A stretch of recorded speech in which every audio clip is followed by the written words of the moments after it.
Peak Wealth Management proudly presents the Trust the Plan podcast with Nick Hopwood and Jim Pilat, where we believe by providing education and guidance, we can help you retire with peak confidence. Now, here are your certified financial planners, Nick and Jim. Welcome everyone to episode 191 of the Trust the Plan podcast. I'm Nick. And I'm Jim. And Jim, yesterday we were at the MIS in Michigan International Speedway for the NASCAR race. Wow. I bet that was an experience. Yeah, it was fun, people watching. It was my first NASCAR race. Unfortunately, the race was canceled after only like 60 laps. So they're going to do it again today. Yeah, it was rainy all day. Okay. They got in some laps, but we were like pretty close to the track, which I guess is the cheap seats, because you can't see very much. Right. But it was loud. Yeah. Right. We had to have earplugs and everything. And what was really amazing was that being in row 10, there's a certain level of sound, right, of the engines. And then if you walk down 10 rows to the very front, it's like twice as loud. Oh, really? Row 10. Wow.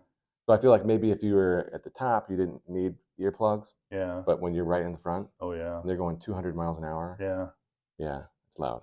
I had an interesting experience as well. For our family, went to the Tiger game on Saturday, which in itself, it was a good game. That wasn't the experience. What was really unique about it was that same evening was like WrestleMania something.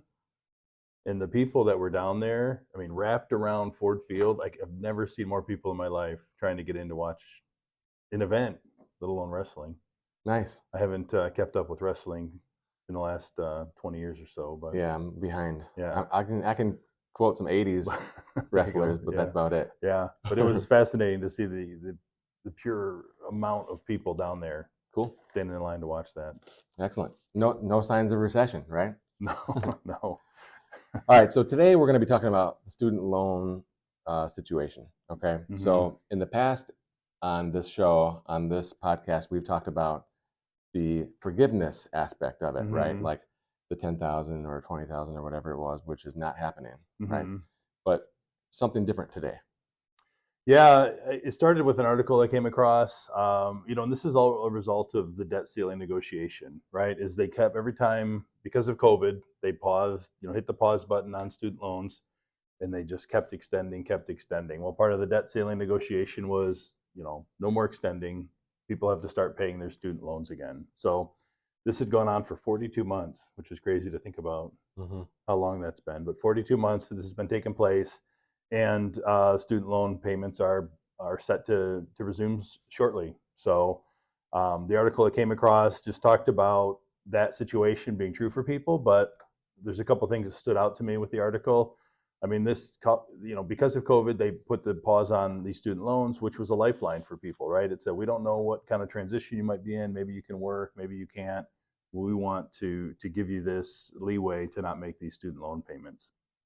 And I found it interesting to go through and see that because of that, some people said, this is great, right? And what they did is they took all that extra cash that they were paying on student loans, they paid off cars, they paid off credit cards, right? They used it to save more, they used it to get ahead, right? I love that, opportunity, using it as an opportunity to get ahead. That makes the most sense to me.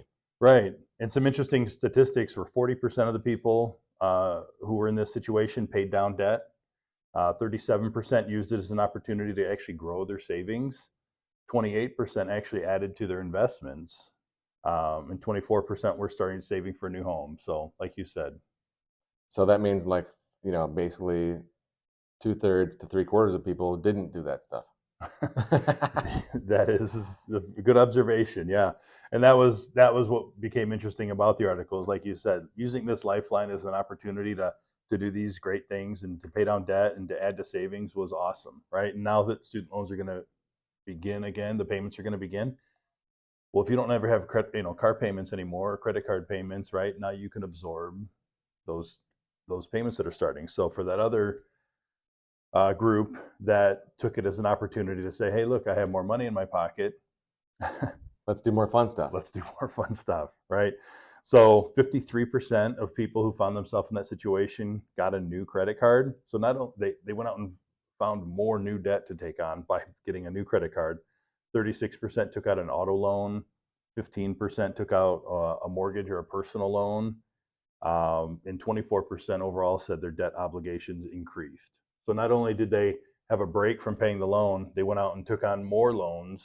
So now when these loans start, trouble is going to begin. Yeah. So these stats, right? They're not necessarily all bad, but the idea is that the lesson that we can draw from it is that people didn't take advantage. But just because you had an auto loan, right? We're talking 42 months, right? I mean, how long do you drive your car for, right? I mean, it's just a natural thing that would happen anyway for a lot of people.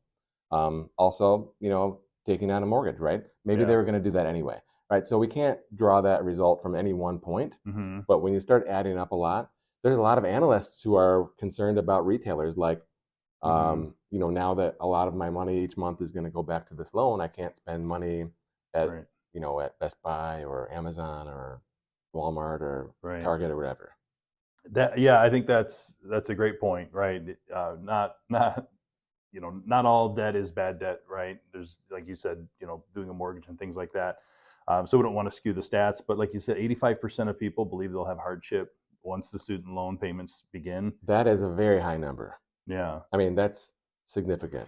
Yeah, and that's my mind went to the same place to say, well, what is the ripple effect of this going to be? If 36% won't be able to contribute to savings, there's other stats in there about how many people are, going to have to cut back and can't pay their bills. Well, if you can't pay your bills, your discretionary spending goes down. And one of the biggest drivers to the economy is personal consumption, right? Yeah. So if that all decreases, it could have a trickle effect on the economy.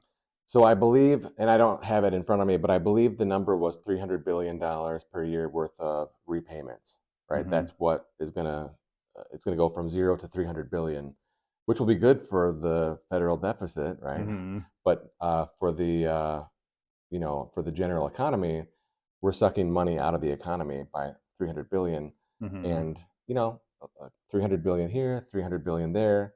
All of a sudden, we're only at 2.4% growth. And that by definition would be coming down.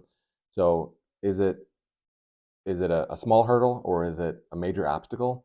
We'll have to see. But it's definitely going to be a headwind. Yeah. I think that's it. We don't know the long-term effects of it until we see the numbers play out. It'll affect some people more than others. Other people, either have taken steps to eliminate the debt, or we're not in that position to begin with. But for those that found themselves in a tight position to begin with and took this lifeline and used it as an opportunity to dig a bigger hole, could be some challenging times ahead. I want to just take a moment here and remind everyone that in a couple of weeks we'll be transitioning from TD Ameritrade to Charles Schwab as a result of the merger acquisition. If you have any questions about the transition, please reach out to us, email, phone call, whatever. We're here for you. And make sure that you go to advisorclient.com to set up your new Charles Schwab login. Anything else, Jim, that you want to talk about on the student loan situation?